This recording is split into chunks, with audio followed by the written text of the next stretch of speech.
Welcome to Echoes of Ihsan, where we take a deep dive, into the heart of Islamic traditions. Okay. Today we're going on a journey Oh, nice. into the practice of Tahajjud, or night prayer. Okay. And you've come to us with a really fascinating collection of hadiths Yeah. from Sahih Bukhari. Yes. Specifically Book 21, Okay. Prayer at Night. Prayer at night.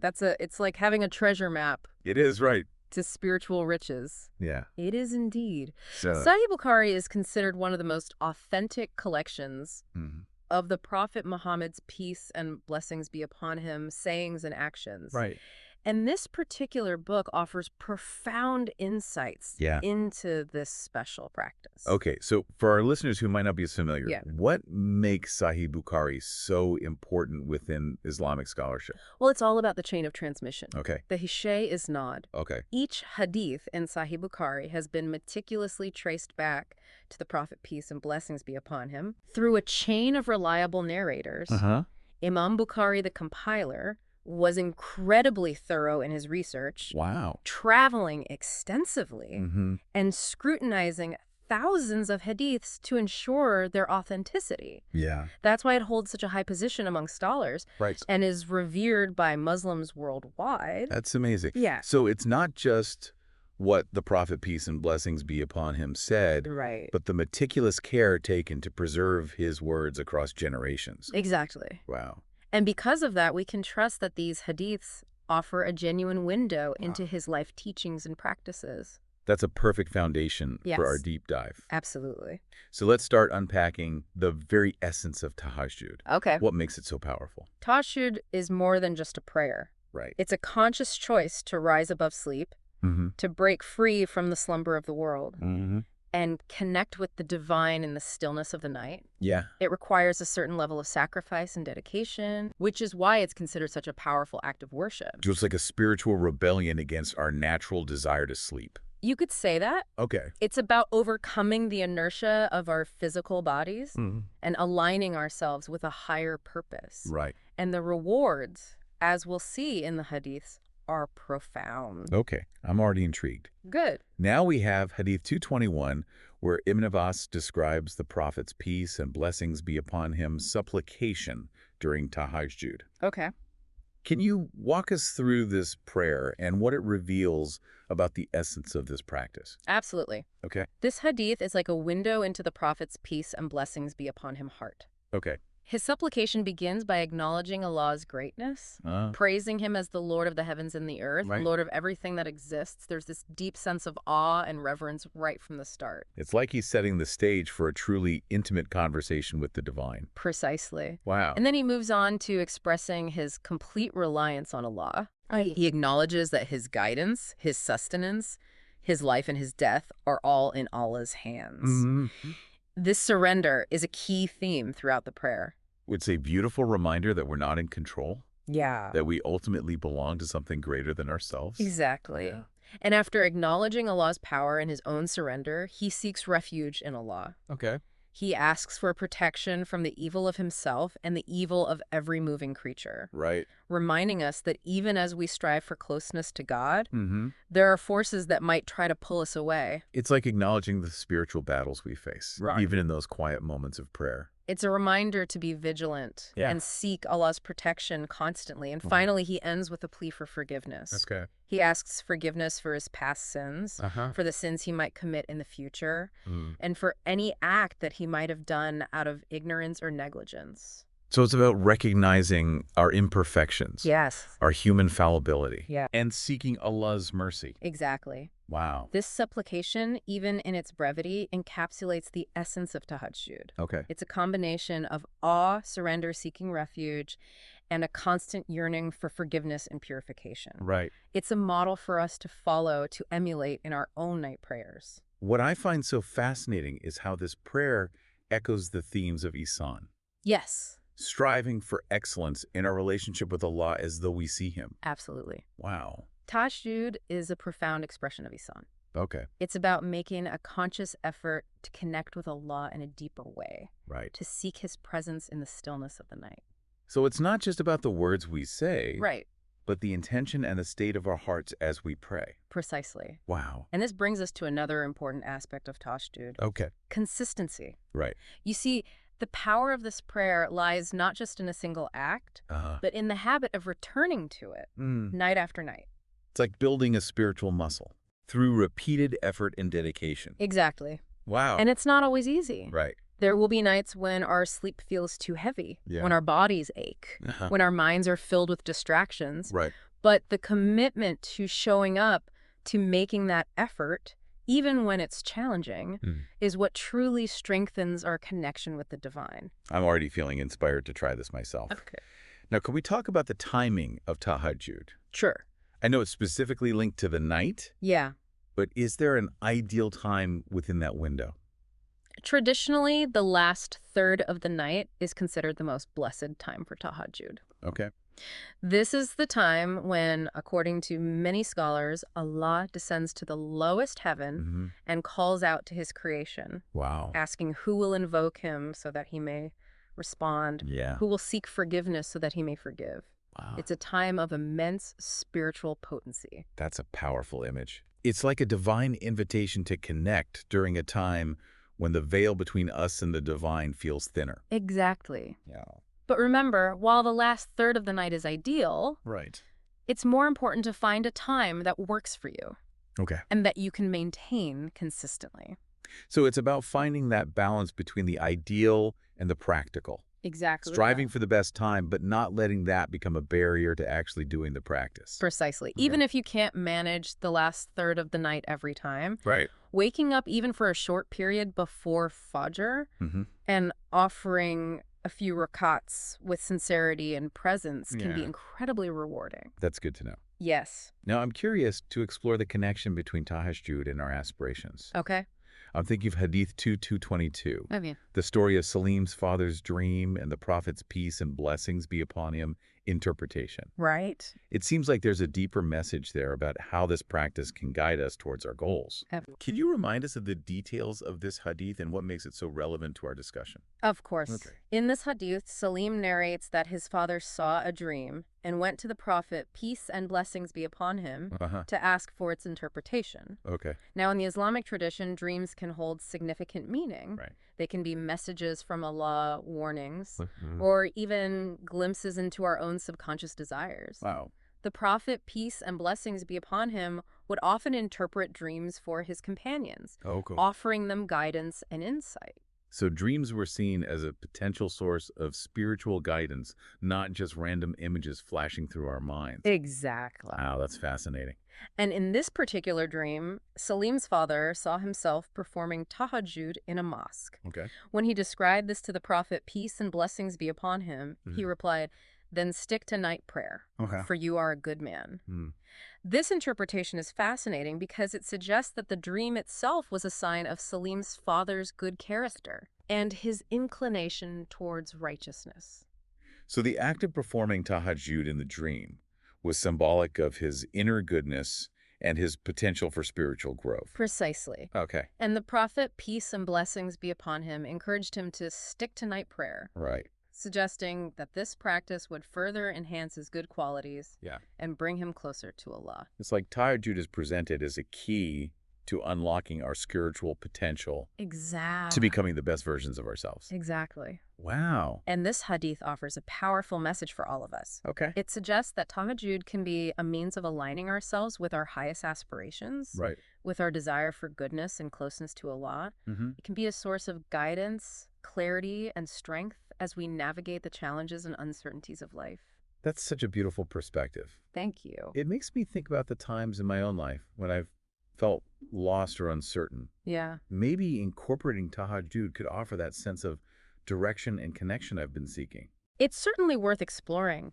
Yeah. The hadiths are filled with stories of how prayer, especially in the stillness of the night, Right. can bring solace, clarity, and guidance to those who seek it with sincerity and devotion.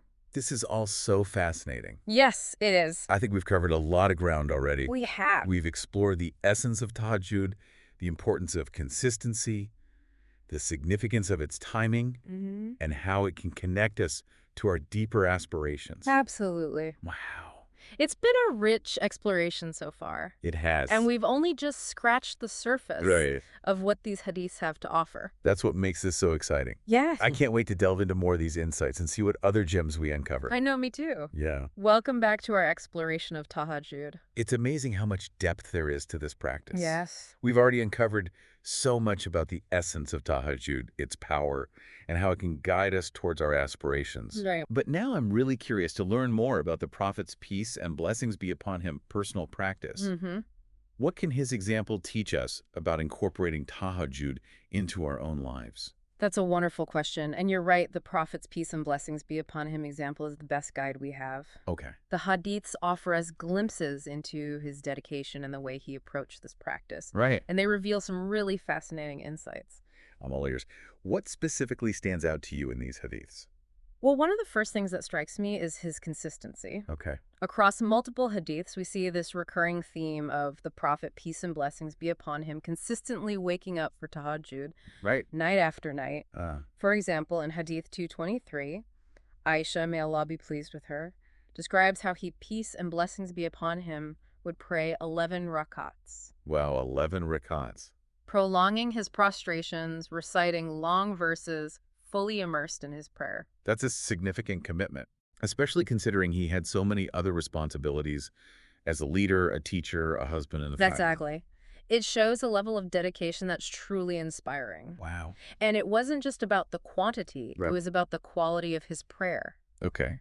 Aisha, may Allah be pleased with her, describes how he would stand for so long that his feet would swell. Oh, wow. When asked why he put himself through such exertion, he simply replied, "Should I not be a thankful slave?" That's incredibly moving. It is. It wasn't about hardship or showing off. Right. It was about pure gratitude and devotion. Exactly. It's a reminder that Tahajjud is a gift, an opportunity to express our thankfulness to Allah for all his blessings. Absolutely. Wow. And this sense of gratitude is something we can all cultivate in our own Tahajjud. Go. It's about shifting our focus from what we lack to what we have. From our worries and anxieties to the countless blessings that surround us. That's a beautiful perspective. Thank you. Now, as much as the Prophet's peace and blessings be upon him, consistency inspires us. Right. The hadiths also reveal moments when he might forego Tahajjud. Yes. I'm thinking specifically of Hadith 24, where he mentions not waking up for it due to illness. Yes, this hadith is crucial because it reminds us that even the Prophet, peace and blessings be upon him, with his unwavering dedication, acknowledged human limitations. Okay. He wasn't superhuman. Right. He experienced fatigue, illness, and the natural need for rest. So it's not about pushing ourselves to the point of exhaustion or neglecting our health. Exactly. It's about finding that balance between striving for consistency and being compassionate with ourselves. It makes me think of all the times I've set unrealistic goals for myself only to burn out and give up completely. Yeah. Maybe the key is to approach Tahajjud and spirituality in general with more gentleness and understanding. Absolutely. Wow. And the hadiths offer further guidance on this. For example, Hadith 227 tells the story of Ali, may Allah be pleased with him, and Fatima, may Allah be pleased with her, explaining to the Prophet, peace and blessings be upon him, that their souls are in Allah's hands and they are sleeping. Good. The Prophet, peace and blessings be upon him, doesn't insist that they pray Tahajjud, but simply says every soul will do what it was created for. Wow, there's so much compassion in that statement. There is. It's recognizing that each person has their own capacity, Yes. their own rhythm, and their own way of connecting with Allah. Precisely. Okay. It's not about imposing a rigid set of rules, but about honoring individual differences and finding what works best for each person's spiritual journey. This brings up another question I had about the Prophet's peace and blessings be upon him practice. Okay. We've discussed his consistency and his acknowledgement of human limitations.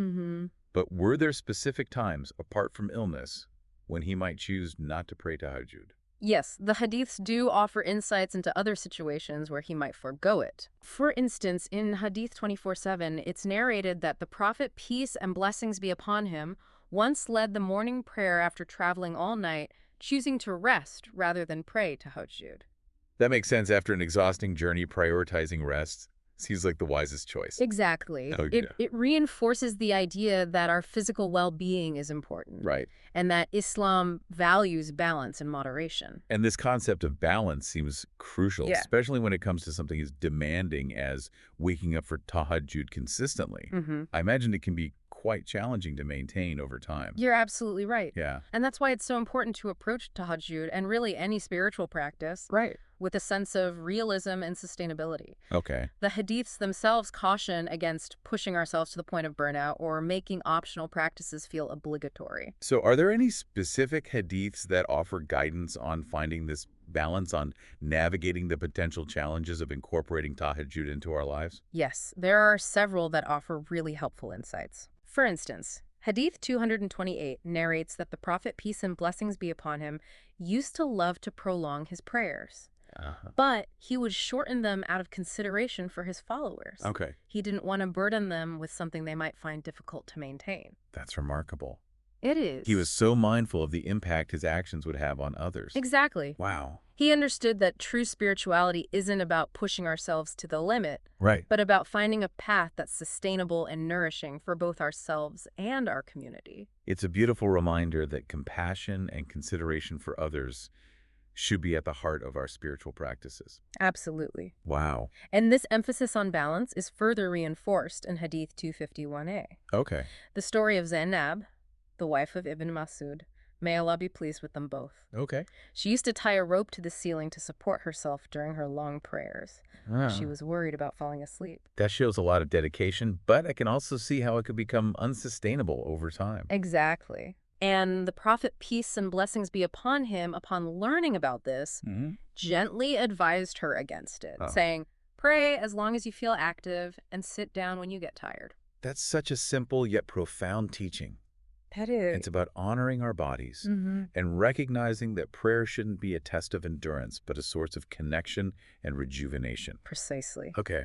And this message is echoed again in Hadith 251b, where a woman tells the Prophet, peace and blessings be upon him, that she stays up all night praying. Okay. Peace and blessings be upon him responds, do good deeds, which are within your capacity, as Allah never gets tired of giving rewards till you get tired of doing good deeds. It's like he's saying, don't burn yourself out. Exactly. Allah values our consistent effort more than our sporadic bursts of extreme piety. Exactly. Okay. And this brings us to another crucial aspect of balance. Okay. Avoiding comparison and recognizing that what works for one person might not work for another. We see this beautifully illustrated in Hadith 252, where the Prophet, peace and blessings be upon him, advises Abdullah bin Amr bin al-As, may Allah be pleased with them both, not to follow the example of someone who used to pray at night but then stopped. Right. He says, pray at night as much as you can, and if you get sleepy, then sleep for your eyes have a ride over you. That's such a practical and compassionate piece of advice. It is. It's about finding a rhythm that works for us, honoring our individual needs and limitations. Absolutely. Yeah. It's a reminder that our spiritual journey is unique. Right. And that we shouldn't feel pressured to conform to someone else's standards. This whole conversation about balance is really resonating with me. Good. I tend to be an all or nothing kind of person. Yeah. So this reminder to be gentle with myself Yeah. and find a sustainable path is really helpful. I think it's something we all struggle with at times. Yeah. The key is to remember that spirituality is a marathon, not a sprint. Right. It's about making small, consistent efforts over time rather than trying to achieve everything at once. So how can we apply all of this to our own approach to Tahajjud? Okay. What are some practical steps we can take to integrate it into our lives in a balanced and sustainable way? That's a great question, and it's something we'll delve into more deeply in the next part of our deep dive. Okay. But for now, I think the most important takeaway is this. Okay. Listen to your body. Be honest with yourself about your capacity. And don't be afraid to start small. Right. Even a few minutes of dedicated prayer in the stillness of the night can be incredibly transformative. That's a really encouraging message. I'm excited to hear more about those practical steps in our next segment. Me too. Welcome back to our deep dive into Tahajjud. It's been an incredible journey exploring the depths of this practice through the wisdom of the Hadiths. We've covered so much ground already, from understanding the essence of Tahajjud and the Prophet's inspiring example to navigating the challenges of consistency and finding that crucial balance in our approach. And now, as we enter the final part of our exploration, I'm eager to shift our focus to the practical side of things. Me too. I feel like I have a much deeper appreciation for the beauty and significance of Tahajjud, but now I'm wondering about the actual steps involved in making it a part of my life. That's a natural progression. We've laid the groundwork by understanding the why. Now let's delve into the how. Perfect. So where do we begin? What's the first step in actually incorporating Tahajjud into our routine? It all starts with intention. Before you even set an alarm or adjust your sleep schedule, take some time to reflect on why you want to embark on this journey. So it's about going beyond just the idea of Tahajjud and really connecting with our personal motivation. Exactly. Ask yourself, what are you hoping to gain from this practice? Are you seeking a deeper connection with Allah, guidance in your life, increased peace and tranquility, clarity of purpose? The more clarity you have about your intention, the more likely you are to stick with it when the going gets tough. That makes a lot of sense. It's like setting a compass before embarking on a journey. Precisely. Once you've established your intention, the next step is to create a plan. This involves thinking about the logistics of when and how you'll actually make Tahajjud happen. Okay, so what are the key elements of a good Tahajjud plan? Well, first, consider the timing. We've talked about the ideal time being the last third of the night, but it's crucial to be realistic about your own sleep patterns and lifestyle. Right. Trying to wake up at 3 a.m. when you're naturally a night owl might not be the most sustainable approach. Exactly. Start with a time that feels manageable, maybe an hour or two before Fajr, and gradually adjust as you get more comfortable with waking up earlier. So it's about finding that sweet spot between aspiration and practicality. Precisely. Next, think about the structure of your prayer. How many rakats do you feel comfortable with? Do you prefer reciting longer surahs or shorter ones? Do you want to incorporate specific supplications or dhikr? This is where it becomes really personal, isn't it? Absolutely. There's no right or wrong way to structure your tahajjud as long as you're praying with sincerity and presence. And speaking of presence, are there any tips for creating an environment that helps us stay focused during Tahajjud? The hadiths don't offer specific guidelines on the physical environment, but they do emphasize the importance of purification and remembrance. So performing wudu before prayer and engaging in dhikr can help us prepare our hearts and minds. Exactly. And beyond the physical act of purification, it's important to create a mental space that's conducive to connecting with Allah. So what does that look like in practice? It might involve minimizing distractions, putting away your phone, dimming the lights, or simply taking a few moments to quiet your mind and focus on your intention before you begin praying. It's like creating a sacred space within ourselves, a sanctuary where we can truly meet with Allah. Beautifully put. And remember, Tahajjud is not just about the physical act of prayer. It's about embracing the stillness of the night, a time for deep contemplation and reflection. It's a time to connect with our innermost selves and to seek guidance and clarity from Allah. Precisely. Use this time to pour your heart out to Him, to express your gratitude, to seek forgiveness, and to ask for His blessings and guidance in your life. It's like having a private audience with the King, a time to share our hopes, fears, and aspirations. And as you embark on this journey, remember the message of balance and moderation that we've discussed. Start slowly, be patient with yourself, and don't be discouraged by setbacks. Consistency is key, but so is finding a rhythm that nourishes your soul without overwhelming you. It's about creating a sustainable practice that you can maintain over time. Exactly. And remember, Allah values your sincerity and effort above all else. He sees your heart and recognizes the struggle you're making to draw closer to Him. That's so reassuring. It encourages us to approach Tahajjud with a spirit of humility and trust, knowing that Allah is with us every step of the way. And with that, I think we've reached the end of our deep dive. I hope this exploration has given you a deeper appreciation for the beauty and significance of Tahajjud and inspired you to embark on your own journey of connecting with Allah during the stillness of the night. It has been such an enlightening and enriching experience. I feel like I have a roadmap for incorporating Tahajjud into my life in a way that feels both meaningful and sustainable. And remember, this is just the beginning. As you delve deeper into the practice, you'll uncover new layers of wisdom and experience the transformative power of night prayer firsthand. I'm excited to continue this journey and to experience the blessings of Tahajjud in my own life. Thank you for guiding us through this incredible deep dive. It's been my pleasure, and until our next exploration, may you find solace and inspiration in the pursuit of spiritual knowledge and connection. And to all our listeners, may your nights be filled with peace, tranquility, and the boundless grace of Allah.